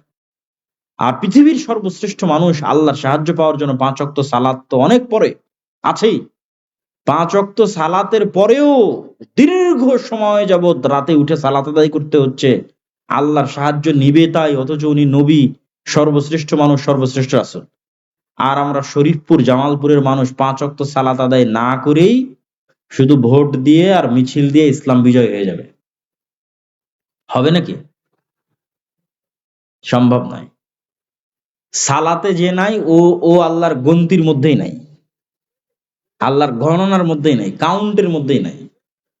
কারণ কোথায় পড়ে মারা গেল, কি ভাগাড়ে ডুবে গেল, কি নদীতে পড়ে গেল, এই গণনার মধ্যেই সে নাই, সালাতে যে নাই। তো তার দিয়ে ইসলামের বিজয় তো বহু পরে, তার দিয়ে মুসলমানদের বিজয় তো বহু পরে, সে আল্লাহর গণনার খাতা থেকে বাদ। এই জন্য সালাত লাগবেই, গোলামি থেকে মুক্তির জন্য, ইসলাম এবং মুসলমানদের বিজয়ের জন্য, আল্লাহর সাহায্য পাওয়ার জন্য সালাত লাগবেই। সালাতের মধ্যে সবচেয়ে পাওয়ারফুল হচ্ছে রাতের সালাত। আর একটা পয়েন্ট আমরা বলেছি জিকির, যে দুইটা মাধ্যমে আল্লাহ সুবহানাহু ওয়া তাআলার সাহায্য পৃথিবীতে বেশি পাওয়া যায়। তার 1 নাম্বার বলেছি সালাত, 2 নাম্বার বলেছি জিকির। জিকিরটা বোঝানোর জন্য আমাদের বুঝতে হবে শব্দ এবং আওয়াজ অত্যন্ত পাওয়ারফুল। শব্দ ভিত্তিক প্রযুক্তি, আওয়াজ ভিত্তিক প্রযুক্তি পৃথিবীতে সবচেয়ে শক্তিশালী। এটা যতক্ষণ আমি আপনাকে না বুঝাতে পারবো ততক্ষণ জিকির কেন পাওয়ারফুল এটা বুঝাতে পারবো না। তার আগে আমাদের বর্তমান সভ্যতা কোন প্রযুক্তির উপর দাঁড়িয়ে আছে? 1 মিনিট। আমাদের বর্তমান সভ্যতা দাঁড়িয়ে আছে এই মোবাইল, এই কম্পিউটার, এই ইন্টারনেট, এই ক্যামেরা, ফেসবুক, ইউটিউব যা আছে, পুরো যে আমাদের ডিজিটাল যে সভ্যতা, এই সভ্যতাটা দাঁড়িয়ে আছে আলোর যে তরঙ্গ, লাইটের যে ওয়েভ, ওইটার মধ্যে যে ডাটা ট্রান্সফার করার ক্ষমতা আছে সেটার উপর দাঁড়িয়ে আছে। আলো ডাটা ট্রান্সফার করতে পারে, এটা আজকে থেকে নয়, যেদিন থেকে আল্লাহ পৃথিবী সৃষ্টি করেছে ওই দিন থেকে। মানুষ জানতো না, মানুষের এই জ্ঞান ছিল না। আজ 50-100 বছর হচ্ছে মানুষ শিখেছে যে কিভাবে আলোর মধ্যে দিয়ে ডাটা ট্রান্সফার হলে ওটাকে রিসিভ করা যায়। ওইভাবে মোবাইল বানিয়েছে, ওইভাবে টাওয়ার সেট করেছে। এই মোবাইলের সাথে তো আমার মুখের কোনো তার নাই, আবার ওই মোবাইলের সাথে টাওয়ারের তো কোনো তার নাই, এগুলো আলোর মধ্যে দিয়ে যাচ্ছে।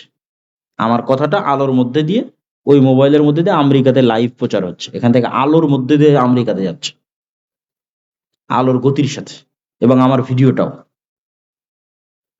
এবং এটার আরো চাক্ষুষ জ্বলন্ত উদাহরণ হচ্ছে, আপনি যদি আলোর চেয়ে বেশি গতি অর্জন করতে পারেন, যেটা মানুষের পক্ষে সম্ভব নয়, কিন্তু কল্পনা করেন যে মুহাম্মদ সাল্লাল্লাহু আলাইহি ওয়াসাল্লাম তো মিরাজে আলোর গতি ভেদ করে চলে গেছিল। তো আমরা যদি আলোর চেয়ে গতিশীল কোনো কিছু অর্জন করতে পারি, দিয়ে আজ থেকে 15 বছর পূর্বে যদি চলে যাই, আলো এবং সময় সেম, সময় আর আলো এক।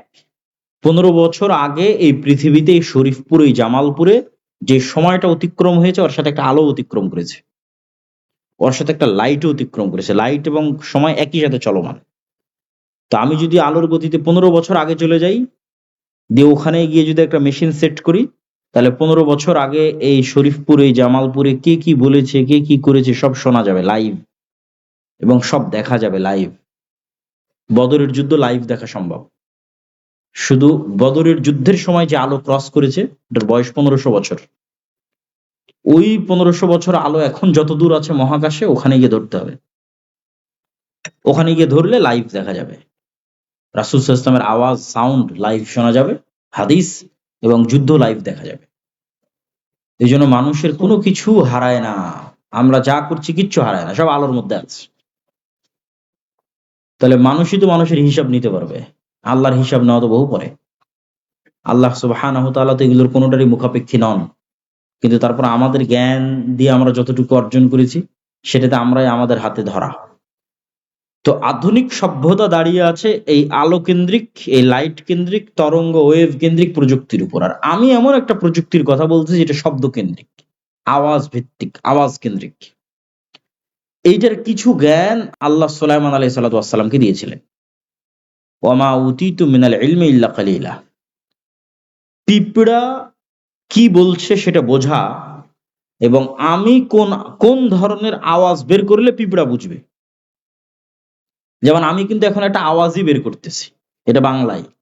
এটাই যদি আমি ইংরেজিতে বের করি, তারপর মাই নেম ইজ আব্দুল্লাহ, এটাই যদি উর্দুতে বের করি, তাহলে সে আওয়াজটা হচ্ছে মেরা নাম আব্দুল্লাহ। ঠিক আছে? তাহলে সেম জিনিস আমি ভিন্ন ভিন্ন আওয়াজে বের করতেছি। আরবি যদি বলি তাহলে আনা আব্দুল্লাহ, ইসমি আব্দুল্লাহ। তাহলে এইরকমই আওয়াজের কোন একটা ধরন আছে যেটা পিঁপড়া বুঝে, ওইটা আমরা জানি না। এইরকমই আওয়াজের কোন একটা ধরন আছে যেটাতে আমরা পাখির সাথে কথা বলতে পারবো, কিন্তু জানি না। এইটার কিছু জ্ঞান আল্লাহ সুলাইমান আলাইহিস সালাতু ওয়াস সালামকে দিয়েছিলেন। সুলাইমান আলাইহিস সালাতু ওয়াস সালামের যুগে যতগুলো ব্যতিক্রম ধর্মী ঘটনা আছে, তার মধ্যে একটা ব্যতিক্রম ধর্মী ঘটনা হচ্ছে বিলকিসের সিংহাসন, যে চোখের পলকে নিয়ে আসা হলো। তো বিলকিসের সিংহাসনের কথা যখন সুলাইমান আলাইহিস সালাতু ওয়াস সালাম বললেন কে নিয়ে আসতে পারবে, তখন ইফরিত নামে একজন জিন বলল, ক্বালা ইফরিতুম মিনাল জিন্নি আনা আতিকা বিহি ক্বাবলা আন তাকুমা মিন মাকামিক। আপনি যেখানে বসে আছেন যে চেয়ারে, এখান থেকে দাঁড়ানোর আগে আমি ওই বিলকিসের চেয়ার নিয়ে আসবো। এইটা সুলাইমান আলাইহিস সালামের পছন্দ হয়নি। আরেকজন বলল, আল্লাযী ইনদাহু ইলমুম মিনাল কিতাব। আরেকজন যে মানুষ না জিন তার কোরআনে বলা নাই, এভাবে বলা আছে। আরেকজন বলল যার নিকটে ইনদাহু ইলমুম মিনাল কিতাব, কিতাবের জ্ঞান আছে। কিতাবের কি জ্ঞান আছে আল্লাহ ভালো জানে। সে বলল আপনার চোখের পলক পড়ার আগে বিলকিসের সিংহাসন এখানে উপস্থিত হবে। তো কি জ্ঞান থাকতে পারে আল্লাহ ভালো জানে। আমার ধারণা এবং কিছু মুফাসসিরেরও ব্যাখ্যায় এটা উঠে এসেছে যে তাকে যে ইলমুম মিনাল কিতাবের কথা বলা হচ্ছে, এই ব্যক্তি একজন মানুষ, সে জিন নয়। এবং এখানে গায়ের ক্ষমতার, শরীরের ক্ষমতার কথা বলা হয়নি, যে আমি গায়ের জোরে, শরীরের ক্ষমতার জোরে উড়ে গেলাম, গিয়ে সিংহাসন নিয়ে চলে আসলাম, এটা বলা হয়নি। মানুষ, জ্ঞানের ক্ষমতা, তার কাছে একটা বিশেষ জিকিরের জ্ঞান ছিল, যে জিকির, যে আওয়াজ উচ্চারণ করলে চোখের পলকে ওখান থেকে সিংহাসন ট্রান্সফার হয়ে এখানে নিয়ে আসা সম্ভব। ইনদাহু ইলমুম মিনাল কিতাব। তো আমরা আলোচনা করতেছি আওয়াজ ভিত্তিক প্রযুক্তি। আওয়াজ কেন পাওয়ারফুল? আল্লাহ সুবহানাহু ওয়া তাআলা পৃথিবী ধ্বংস করার জন্য যে সিস্টেম ডেভেলপ করেছেন, সেই সিস্টেম আওয়াজ ভিত্তিক। সেটা হচ্ছে ইসরাফিল বাঁশিতে ফু দিবে, সেখান থেকে আওয়াজ তৈরি হবে।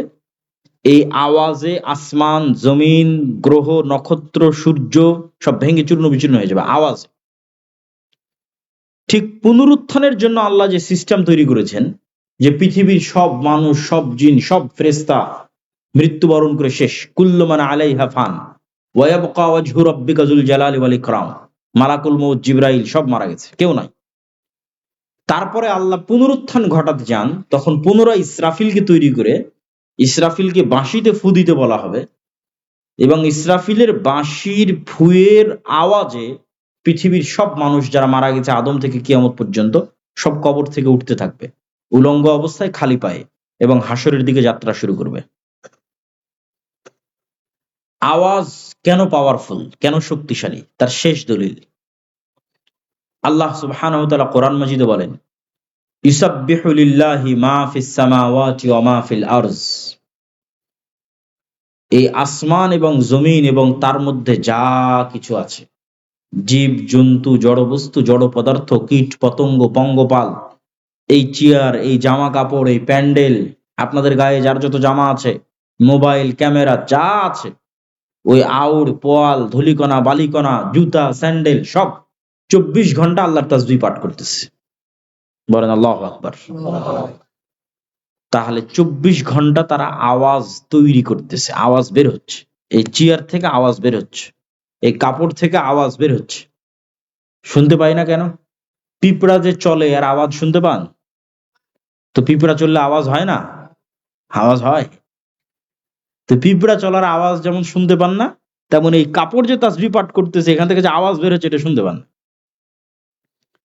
এটাই শুধু ভয়ঙ্কর নয়, এর চেয়েও ভয়ঙ্কর, এই সব কিছু শুধু আওয়াজ তৈরি করতেছে না, বরং এরা আওয়াজ শুনতেও পারে, বুঝতেও পারে।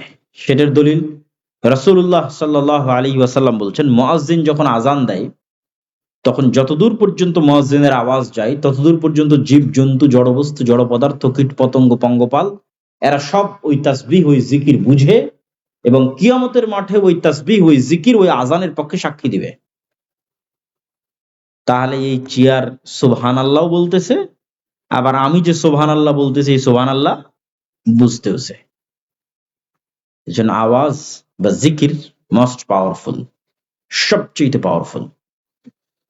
আর এই জন্য উম্মতে মুহাম্মাদির কাছে মুসা আলাইহিস সালাতু ওয়াস সালামের কাছে যে লাঠি ছিল, সেই লাঠির চাইতে পাওয়ারফুল জিনিস আছে উম্মতে মুহাম্মাদির কাছে। মুসা আলাইহিস সালাতু ওয়াস সালামের কাছে যে হাতের মুজিজা ছিল, তার চাইতে পাওয়ারফুল জিনিস আছে উম্মতে মুহাম্মাদির কাছে, সেটা হচ্ছে কোরআন। কেননা কোরআন সরাসরি আল্লাহর আওয়াজ, আল্লাহর সাউন্ড, আল্লাহর শব্দ, আল্লাহর বাক্য। বলেন আল্লাহু আকবার। এর চাইতে শক্তিশালী কিছু পৃথিবীতে নেই। এই জন্য জিকিরের মধ্যে সর্বশ্রেষ্ঠ জিকির কোরআন। এই জন্য কোরআনের তাজবিদ বিশুদ্ধ করতে হয়। আমার তাজবিদ যদি হুবহু মুহাম্মদ সাল্লাল্লাহু আলাইহি ওয়াসাল্লামের মতো হয় উচ্চারণ, আর মুহাম্মদ সাল্লাল্লাহু আলাইহি ওয়াসাল্লামেরটা হুবহু জিবরাইল আলাইহিস সালাতু ওয়াসসালামের মতো, আর জিবরাইলেরটা হুবহু আল্লাহ সুবহানাহু ওয়া তাআলার মতো, এভাবে আওয়াজ ট্রান্সফার হতে হতে আমাদের পর্যন্ত এসেছে। আল্লাহর শব্দ, আল্লাহর বাক্য। জিবরাইল শুনেছেন, জিবরাইল থেকে মুহাম্মদ সাল্লাল্লাহু আলাইহি ওয়াসাল্লাম, মুহাম্মদ সাল্লাল্লাহু আলাইহি ওয়াসাল্লাম থেকে আমরা। এজন্য কোরআন সবচেয়ে পাওয়ারফুল। এবং রাসূলুল্লাহ সাল্লাল্লাহু আলাইহি ওয়াসাল্লাম বলেছেন, কিয়ামতের পূর্ব মুহূর্তে অনেক শহর মুসলমানেরা বিজয় করবে, অনেক শহরের দেওয়াল ভেঙে পড়ে যাবে শুধু মুসলমানদের তাকবীর ধ্বনিতে, আল্লাহু আকবার ধ্বনিতে।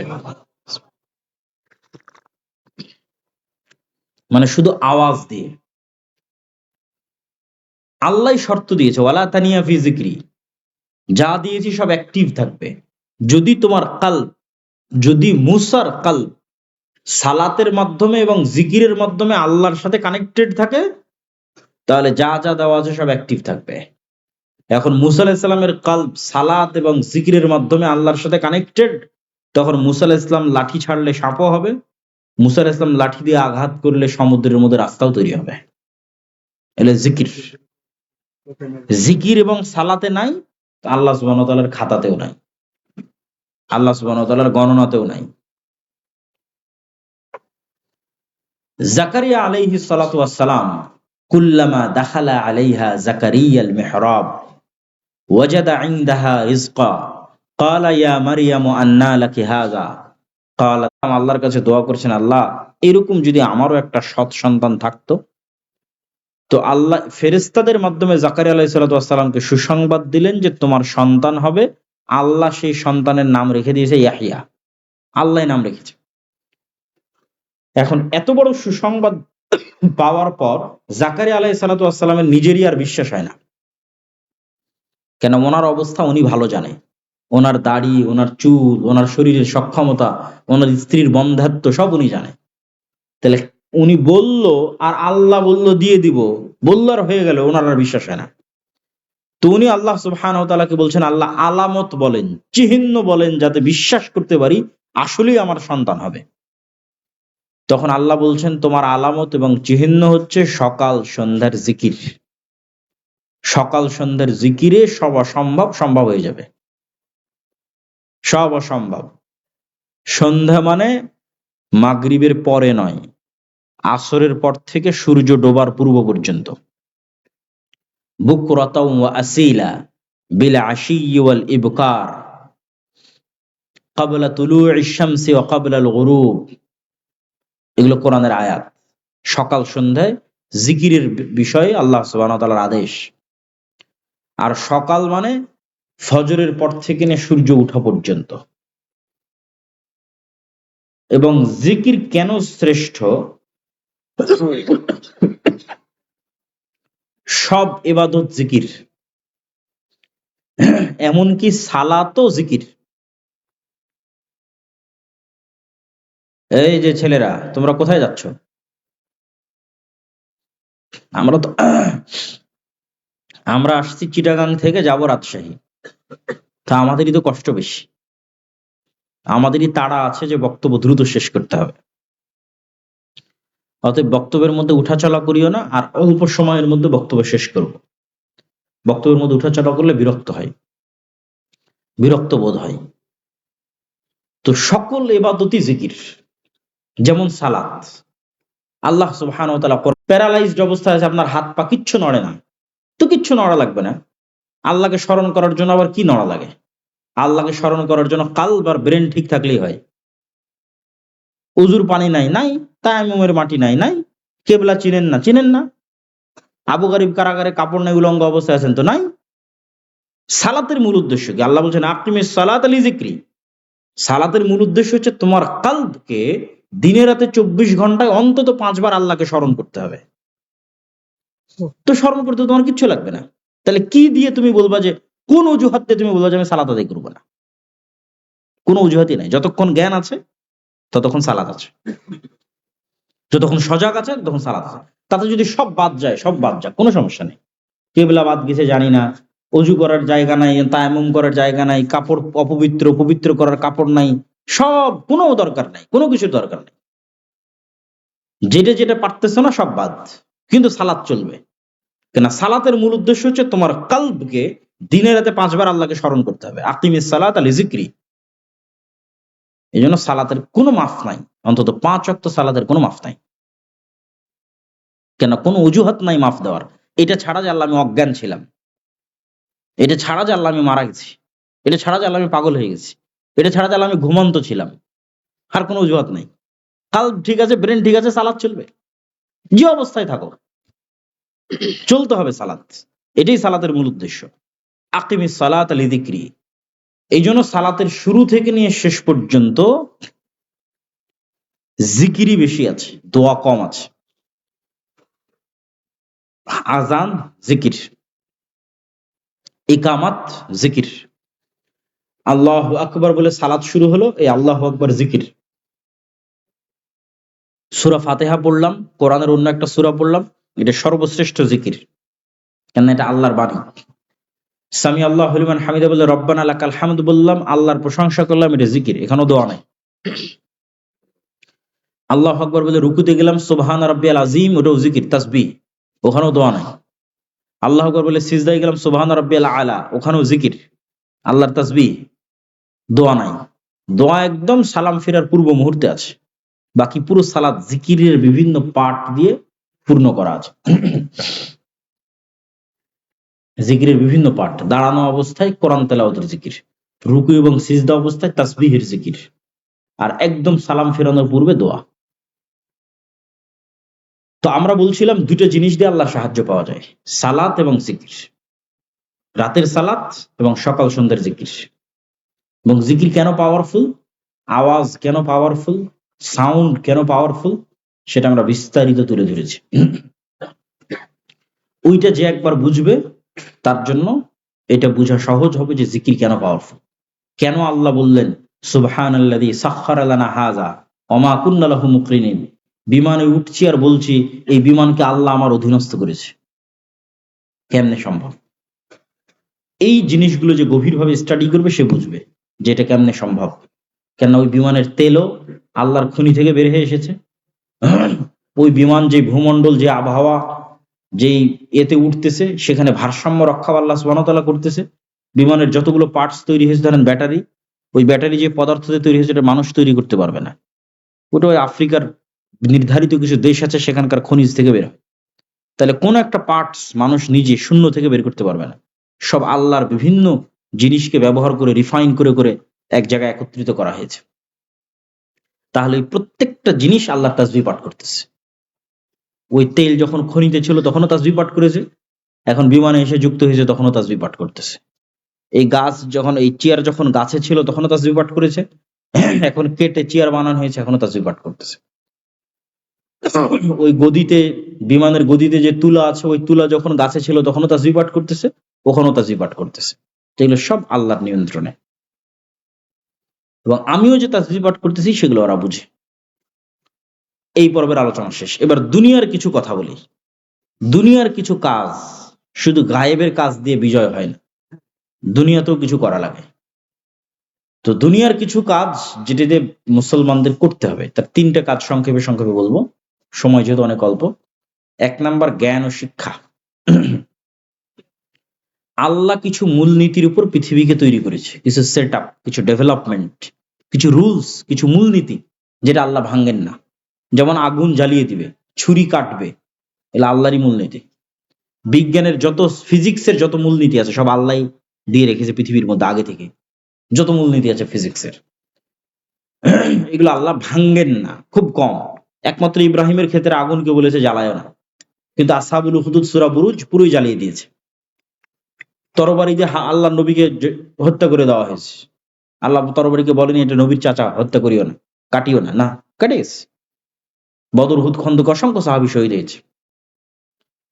তো পৃথিবীর মূলনীতিতে নেতা হওয়ার যে বাটন, যেটা আল্লাহ দিয়ে রেখেছে পৃথিবীর মধ্যে আল্লাহ এটা ইনস্টল করে দিয়ে রেখেছে। যে পৃথিবীর মূলনীতি হচ্ছে যে জ্ঞানী হবে সে নেতা হবে, যে জ্ঞানী হবে সে শক্তিশালী হবে। মোবাইলের একটা বাটনে চাপ দিলে যেমন লাইট জ্বলতেছে, ওরকম জ্ঞানের বাটনে যে চাপ দিবে সে নেতা হবে। কারণ জ্ঞানের বাটনে ইহুদি চাপ দিল কি খ্রিস্টান, এটা আল্লাহ দেখবেন না। আল্লাহ এটা দেখবেন না যে শরীফপুর জামালপুরের কিছু মদখোর, জুয়াখোর, গাঞ্জাখোর, বিড়িখোর, সিগারেট খোর জামালপুরের কিছু মানুষ free fire, PUBG, Facebook, YouTube, Twitter, IPL, BPL, online betting, জুয়া, এগুলো সময় নষ্টের রাস্তায় আছে। এরা আমার কিছু মুসলমান বান্দা। আর ওইদিকে ইউরোপ আমেরিকায় কিছু মানুষ, তারা খ্রিস্টান এবং ইহুদি, তারা জ্ঞান অর্জনের রাস্তায় আছে। তো আল্লাহ এসে বলবে না এই ইহুদি খ্রিস্টান তোরা থাম, তোরা যতই জ্ঞান অর্জন করিস তোদের নেতা বানাবো না। আমার কিছু জুয়াখোর আর মদখোর মুসলমান বান্দা আছে, ওদেরকে নেতা বানাবো। এটা আল্লাহ করবেন না। কেন আল্লাহ এভাবে পৃথিবীর মূলনীতি সাজাননি। তাহলে নেতা হতে হলে জ্ঞানের বাটনেই চাপ দিতে হবে, জ্ঞান অর্জন করা ছাড়া কোনো রাস্তা নেই। যেটাতে ইহুদি খ্রিস্টানরা আমাদের চেয়ে অনেক গুণে গিয়ে। ফলত যুবকেরা যদি মনে করে যে আমরা এই করব সেই করব, ইসলামের বিজয় দেখতে চাই, মুসলমানদের বিজয় দেখতে চাই, জ্ঞান অর্জন ছাড়া কোনো রাস্তা নাই। মুখের তাকবীর দিয়ে, স্লোগান দিয়ে ওই লক্ষ কোটি ভোটারের কোনো দাম নাই। পঙ্গপালের মতো মানুষ তো ৩৬শে জুলাইও রাস্তায় নেমেছিল। এরকম পঙ্গপালের মতো মানুষ আবার ভোটও দিতে যাবে, কিন্তু সারা বাংলাদেশের ১৬ কোটি মানুষের ভোট এক ব্রাক আর এক প্রথম আলোর সমান হবে না। বুঝলেন? এক ব্রাক আর এক প্রথম আলোর সমান ১৬ কোটি মানুষের ভোটের দাম নাই। ব্রাক প্রথম আলোকে ভোটও দিতে যাওয়া লাগে না। ওটাই জ্ঞানের শক্তি, প্রতিষ্ঠানের শক্তি, টাকার শক্তি। ২ নম্বরে আসবো টাকা, অর্থনীতি। অর্থনৈতিক মুক্তি ছাড়া গোলামি থেকে মুক্তি হয় না। এটা আমার এবং আপনার চাইতে আল্লাহর নবী মুহাম্মদ সাল্লাল্লাহু আলাইহি ওয়াসাল্লাম ভালো বুঝতেন। উনি যখন মক্কা থেকে মদিনায় হিজরত করলেন তখন পুরো মদিনার টাকা পয়সার কন্ট্রোল ইহুদিদের কাছে ছিল। আজকে যেমন সারা পৃথিবীর অর্থনীতির কন্ট্রোল ইহুদিদের কাছে, মুহাম্মদ সাল্লাল্লাহু আলাইহি ওয়াসাল্লাম যখন মদিনায় হিজরত করেছেন তখন পুরো মদিনার অর্থনীতির কন্ট্রোল ইহুদিদের কাছে। এটা মুহাম্মদ সাল্লাল্লাহু আলাইহি ওয়াসাল্লামের পক্ষে অসম্ভব যে উনি মদিনার লিডার হবে, আবার টাকার কন্ট্রোল ইহুদির কাছে থাকবে। তো কেমনে উনি রাষ্ট্র চালাবে, কেমনে নেতৃত্ব চালাবে? এই জিনিসগুলো আমাদের চেয়ে মোহাম্মদ ইসলাম ভালো বুঝতেন। মোহাম্মদ ইসলাম বললেন মদিনার আনসারীদের যে তোমরা কৃষক মানুষ, তোমরা ব্যবসা বুঝো না, আমার সাথে যারা হিজরত করে মক্কা থেকে আসছে এদের রক্ত ব্যবসা, মোহাম্মদ ইসলামের ব্লাড বিজনেস। ওনার সাথে যারা মক্কা থেকে হিজরত করে আসছে এরা কোরাইশ, এরা জন্মগত ব্যবসায়ী। আর তোমরা মদিনার মানুষেরা তোমরা কৃষক। তোমরা এক কাজ করো, তোমাদের যার যা সয় সম্পত্তি আছে হাফ হাফ, কারো 5টা উট থাকলে 2টা উট মুহাজিরদের দিয়ে দাও, কারো 5 বিঘা জমি থাকলে 2 বিঘা মুহাজিরদের দিয়ে দাও, ওরা ব্যবসা বুঝে। তোমরা কৃষি কাজ করো, ওরা ব্যবসা করুক। এইভাবে মোহাম্মদ ইসলাম ভাগ করে দিলেন। কয়েক বছরের মধ্যে উসমান বিন আফফান, আব্দুর রহমান বিন আউফ, জুবাইর ইবনুল আওয়াম এরা কোটিপতি সাহাবী। এরা আল্লাহর নবীর জীবদ্দশাতেই কোটিপতি হয়ে গেছিল ব্যবসা করে। এখন রাসূল সাল্লাল্লাহু আলাইহি ওয়াসাল্লাম যেখানে মসজিদে নববী তৈরি করেছে, ওই মসজিদে নববীর সামনের কুয়ার মালিক ইহুদি। আজকের সৌদি আরবের সবচেয়ে বড় সমস্যা পানি, তাহলে 1500 বছরের আরবের সবচেয়ে বড় সমস্যা কি হতে পারে? পানি। মরুভূমির দেশে আবার কি সমস্যা হবে? আর মুসলমানের আরো বিপদে 5 বার ওযু করা লাগবে। পবিত্রতার দিন, পরিচ্ছন্নতার দিন, তাহারাতের দিন। তাহলে এখন মোহাম্মদ সাল্লাল্লাহু আলাইহি ওয়াসাল্লামকে ওই ইহুদির কাছে নত হয়ে বলতে হবে, বাবা তোমার এই কুয়াতে আমার মুসলমানেরা একটু উযু করবে, একটু অনুমতি দিও। তাহলে একটা রাষ্ট্রপ্রধান যদি নত হয়ে ইহুদির কাছে অনুমতি চায়, রাষ্ট্র চালাবে কি দিয়ে? এই জন্য অর্থনৈতিক মুক্তি ছাড়া স্বাধীনতা আসে না। মোহাম্মদ সাল্লাল্লাহু আলাইহি ওয়াসাল্লাম বললেন, কে আছে এই কুয়া কিনে দিতে পারবে? নাহলে স্বাধীন কিভাবে হবে? উসমান বিন আফফান বলছে, আল্লাহর নবী আমি কিনে দেবো। বলেন আল্লাহু আকবার। তাহলে উসমান বিন আফফান কুয়া কিনে দিয়ে মোহাম্মদ সাল্লাল্লাহু আলাইহি ওয়াসাল্লামের মাথাকে উঁচু করে দিয়েছে। এটাই অর্থনৈতিক মুক্তি। আমরা মনে করি বদর এবং উহুদের যুদ্ধ বাহ্যিক অর্থে মনে হয় এটা বিশাল একটা ধর্মের জন্য, ঈমান, আমল, আকীদার জন্য একটা বিশাল যুদ্ধ। কিন্তু ইতিহাস ঘেঁটে দেখেন, বদরের যুদ্ধ 90% অর্থনৈতিক যুদ্ধ। 10% ধর্মের যুদ্ধ হতে পারে অন্তত বদর। কেন আপনাকে উদাহরণ দিয়ে বলি, এখান থেকে কেবলা কোন দিকে? পিছন দিকে কেবলা। পিছন দিকে কেবলা হলে ঠিক আছে, সমস্যা নেই। এই যে, আচ্ছা এই চায়ের কাপটা দেখতে পাবেন না, এই যে ফুলের দানি, এইটা হচ্ছে মক্কা, আর এই ফুলের দানি হচ্ছে মদিনা। আর ওই যে লাইট জ্বলতেছে ওইটা হচ্ছে শাম, সিরিয়া। আর স্টেজের ওই পারের জায়গাগুলো কল্পনা করেন লোহিত সাগর, সমুদ্র, অথবা এই পারের জায়গাগুলো লোহিত সাগর, সমুদ্র। আমার সাইডের এই জায়গাগুলো লোহিত সাগর, সমুদ্র। তো এই মক্কার মানুষেরা আজীবনই এই সমুদ্রের ধার দিয়ে ওই সিরিয়াতে যায় ব্যবসা করতে। এই সমুদ্রের সাইডের রাস্তাটা হচ্ছে ব্যবসায়িক রুট। এবার মোহাম্মদ সাল্লাল্লাহু আলাইহি ওয়াসাল্লাম যখন মক্কা থেকে হিজরত করে মদিনায় আসলেন, তখন মোহাম্মদ সাল্লাল্লাহু আলাইহি ওয়াসাল্লাম এই রুটটা বন্ধ করে দিলেন। মদিনা থেকে সমুদ্রের পর্যন্ত যে রাস্তা, এটা কাট অফ করে দিলেন। আবু সুফিয়ানের ব্যবসায়িক যাত্রা বন্ধ হয়ে গেল।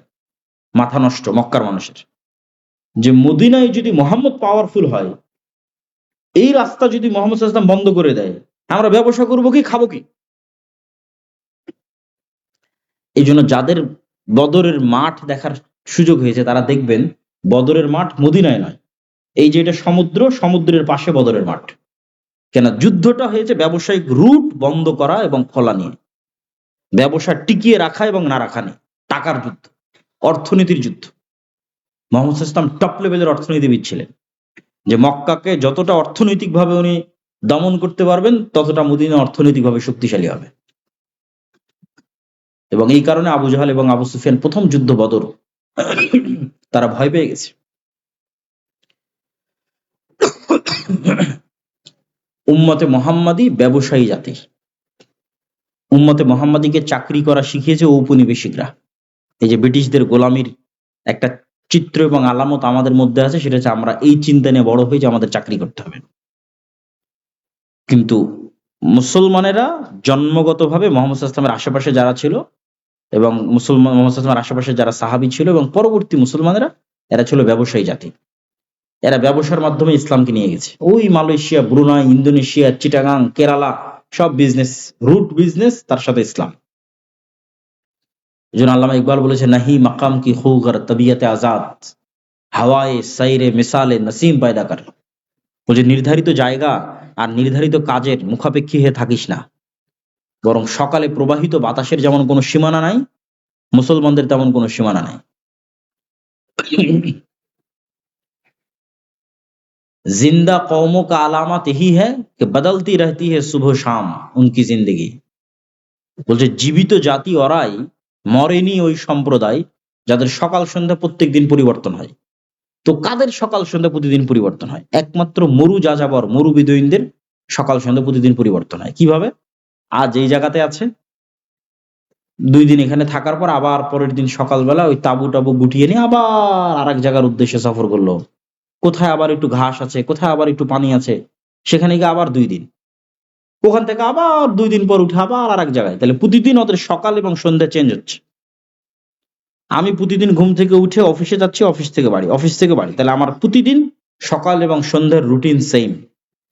তো আল্লামা ইকবাল বলছে মুসলমানেরা এমন বিপ্লবী জাতি যাদের কোনোদিন সকাল সন্ধ্যা স্থির ছিল না, কারোরই না।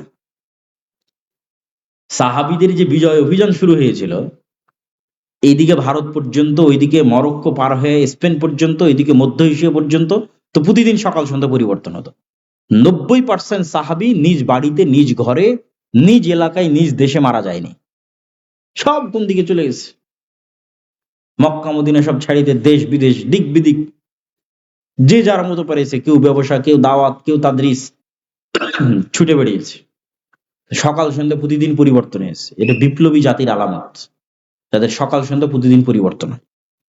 শেষ পয়েন্ট, তাহলে দুনিয়ার কাজের 1 নম্বর পয়েন্ট বললাম জ্ঞান অর্জন, দুনিয়ার কাজের 2 নম্বর পয়েন্ট বললাম অর্থনৈতিক মুক্তি, দুনিয়ার কাজের 3 নম্বর পয়েন্ট হচ্ছে ন্যায়পরায়ণতা এবং সত্যবাদিতা। যেটা দিয়ে বক্তব্য শুরু করেছি, যে বানু ইসরাইলরা মিথ্যা ধোঁকাবাজি 2 নম্বরই শিখেছে গোলামি করতে গিয়ে। আজকে আমরা মুসলমানেরা ওই সেম জায়গায় দাঁড়িয়ে আছি, এমনকি মক্কার কিছু কাফের, কিছু মুশরিকের চেয়ে বর্তমানের অনেক মুসলমান এই দিক থেকে খারাপ। যেমন মক্কার একজন কাফের মুশরিকের নাম আব্দুল মুত্তালিব, মক্কার একজন কাফের মুশরিকের নাম আবু তালেব, মুহাম্মদ সাল্লাল্লাহু আলাইহি ওয়াসাল্লামের চাচা। এই আব্দুল মুত্তালিবে, আবু তালেব কাফের মুশরিক হতে পারে, কিন্তু এদের নামে দুর্নীতির অভিযোগ প্রমাণ করা, এদের নামে টাকা পয়সার তসরুপের অভিযোগ প্রমাণ করা, এদের নামে 2 নম্বরই ধোঁকাবাজি, চালবাজি, লবিং, লিয়াজু, এগুলোর অভিযোগ প্রমাণ করা অসম্ভব। কেন? এরা হচ্ছে ইসমাইলের সন্তান। ইসমাইলের সন্তানেরা কোনোদিন গোলাম ছিল না, আর গোলাম না হলে মানুষ এগুলো শিখে না। এই জন্য মোহাম্মদ সাল্লাল্লাহু আলাইহি ওয়াসাল্লাম এগুলো শিখেনি। মোহাম্মদ সাল্লাল্লাহু আলাইহি ওয়াসাল্লামের দাদাও জানতো না, মোহাম্মদ সাল্লাল্লাহু আলাইহি ওয়াসাল্লামের চাচাও জানতো না, মোহাম্মদ সাল্লাল্লাহু আলাইহি ওয়াসাল্লামও জানতো না। কিন্তু আমরা মুসলমানদের এখন রক্তে রক্তে, রন্ধ্রে রন্ধ্রে ঢুকে গেছে এগুলো। আপনি ইউরোপ আমেরিকা যান, 80% এর বেশি মুসলমানের সার্টিফিকেট বলেন, ডকুমেন্টস বলেন, কাগজ বলেন, বেনিফিট নেওয়ার সিস্টেম বলেন, চাকরি বলেন, পুরো জীবনটা মিথ্যার উপর দাঁড়িয়ে আছে। হতবাক। ঠিক আমাদের বাংলাদেশের অবস্থাও তাই। এই জন্য আমাদের এমন একটা প্রজন্ম লাগবে, যে প্রজন্ম সত্যবাদিতা এবং ন্যায়পরায়ণতায় অটল থাকবে। আজকের ওসি, ডিসি, এসপি, মন্ত্রী, মিনিস্টার, এসিল্যান্ড, সাব রেজিস্টার, এরা সবাই নামাজি, সবাই উমরা করে, হজ করে, সবাই দান করে, কিন্তু নিজের চেয়ারে যখন বসে তখন সৎ নয়, ন্যায়পরায়ণ নয়, তখন আমানতের খেয়ানতকারী। তাহলে চেয়ারে বসে যখন আমানতের খেয়ানত করেছে তখন ও মুনাফিক। ও এখনো বুঝেনি ইসলাম কাকে বলে, ও এখনো বুঝেনি ইমান কাকে বলে। ও মনে করেছে বাহ্যিক আমল দিয়ে আমি পার পেয়ে যাব। জি না, ওটা ধোঁকা। তার অন্তরে ইমানই প্রতিষ্ঠিত হয়নি, তাকে ইমান নবায়ন করতে হবে। তাহলে আমাদের বক্তব্যের সারমর্ম হচ্ছে এমন একটা প্রজন্ম দরকার, 500 জন, ধরেন 500 জন, যারা জ্ঞানে সর্বোচ্চ, যারা অর্থনৈতিকভাবে স্বাধীন, সক্ষম, অর্থনৈতিকভাবে গোলাম নয়, যারা সত্যবাদী, ন্যায়পরায়ণ, জ্ঞান আছে, বিক্রি হয় না। কত ডাক্তার নেবেন, কত ইঞ্জিনিয়ার নেবেন, জ্ঞান অর্জন করেছে, কিন্তু স্বাক্ষরটাকে বিক্রি করে দিচ্ছে টাকার কাছে। আছে না নাই? আছে। পকে দিয়ে কাজ নাই, ও গোলাম, আর 14 পুরুষ গোলাম। আপনি কেমনে বুঝবেন যে আপনার মধ্যে গোলামের আলামত আছে কি নাই? আপনি আপনার পিতার জমি আপনার বোনকে ন্যায়ের সাথে বন্টন করে দিয়েছেন কিনা, এভাবে কালবে হাত দিয়ে জিজ্ঞেস করতে হবে যে আমার পিতার জমি আমার বোনকে আমি কি ন্যায়ের সাথে বুঝিয়ে দিয়েছি, না আমার যেটা ভালো দামের রাস্তার পাশে ভিটা সেটা আমি নিয়েছি, যেটা আবাদ হয় না পানিতে নদীতে কম দামি সেটা বোনকে দিয়েছি, অথবা দেইনি, দিলে দেরিতে দিয়েছি। এটা একটা মাত্র আলামত দিলাম পরীক্ষার। যদি দেখেন আপনি টিকে গেছেন, আপনার মধ্যে নেতা হওয়ার গুণ আছে। আর যদি দেখেন টিকেননি, তাহলে আপনি গোলাম, আপনার পরবর্তী প্রজন্ম কয় প্রজন্ম পর্যন্ত গোলাম আল্লাহ ভালো জানেন। আপনাকে যদি আমি এখন বাংলাদেশের প্রধানমন্ত্রী করি, গত 16 বছর দুর্নীতি হয়েছে, আপনি তার চেয়ে বেশি দুর্নীতি করবেন। মসজিদ, মাদ্রাসা, আলেম ওলামা, ইসলামী দল সংগঠন, সব জায়গায় বাহ্যিক ইসলাম আছে, নাই কোনটা? এটা নাই। সত্যবাদিতা নাই, পরায়ণতা নাই। এটারই খুব দরকার মুসলমানদের মধ্যে, এবং এটাই সারমর্ম। 500 যুবক, সর্বোচ্চ পর্যায়ের জ্ঞানী, অর্থনৈতিক সক্ষম, বিক্রি হয় না, ওসমান হাদিদের মতো, যাদেরকে বিশ্ব মনে করবে যাকে গুলি করে না উড়িয়ে দিলে টিকা যাবে না, বাধ্য হবে গুলি করে উড়িয়ে দিতে, খুব ভয়ঙ্কর। এরকম একটা যুবকও ভয়ঙ্কর। সর্বোচ্চ পর্যায়ের জ্ঞানী, অর্থনৈতিক সক্ষম, মানে আত্মমর্যাদা আছে, বিক্রি হবে না অত সহজে, সত্যবাদী, ন্যায়পরায়ণ, একজনও খুব ভয়ঙ্কর। তাহলে এইরকম একজন যুবকও যদি খুব ভয়ঙ্কর হয়, তো তার উপর জুলুম, বিপদ আপদ নেমে আসবে। তো বাঁচবে কিভাবে জুলুম বিপদ আপদ থেকে? আর আল্লাহর সাহায্য লাগবে। আল্লাহর সাহায্য ছাড়া টিকতে পারবে না।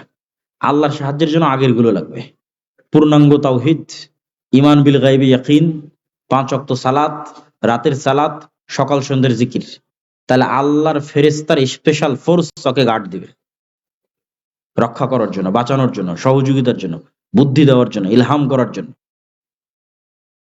তো যদি কেউ এই শর্তগুলো পূরণ করতে পারে, যে আল্লাহর সাহায্য তার সাথে, আবার সে সর্বোচ্চ পর্যায়ের জ্ঞানী, আবার বিক্রি হয় না, আবার অর্থনৈতিক সক্ষম, এইরকম যুবকদের হাত দিয়ে বিপ্লব আসবে, পূর্ণাঙ্গ বিপ্লব। যেই বিপ্লবের আমরা স্বপ্ন দেখি, যেই বিপ্লবের দাওয়াত দিই, যেই বিপ্লবে মুসলমানদের গোলামি থেকে স্বাধীনতা নিশ্চিত হবে। আর এই পুরো বক্তব্যের সামারি আলোচনা আল্লাহর পথে যাত্রা এই বইটার মধ্যে আছে।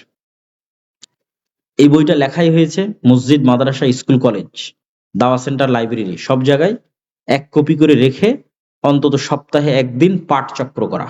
এই যে যারা স্বেচ্ছাসেবক আছে, শরীফপুর দক্ষিণ পাড়া আহলে জামি মসজিদের যারা যুবকেরা যারা আজকে রিসিভ করলো, পাশে একটা নাকি বাজার মসজিদে আমি জুমার খুতবা দিতে এসেছিলাম, ওখানকার দায়িত্বশীলেরা, সবার জরুরি ভিত্তিতে আল্লাহর পথে যাত্রা এই বইটার প্রতি সপ্তাহে 1 পৃষ্ঠা 2 পৃষ্ঠা করে পড়া উচিত, পাঠ চক্র একসাথে একত্রিত হয়ে।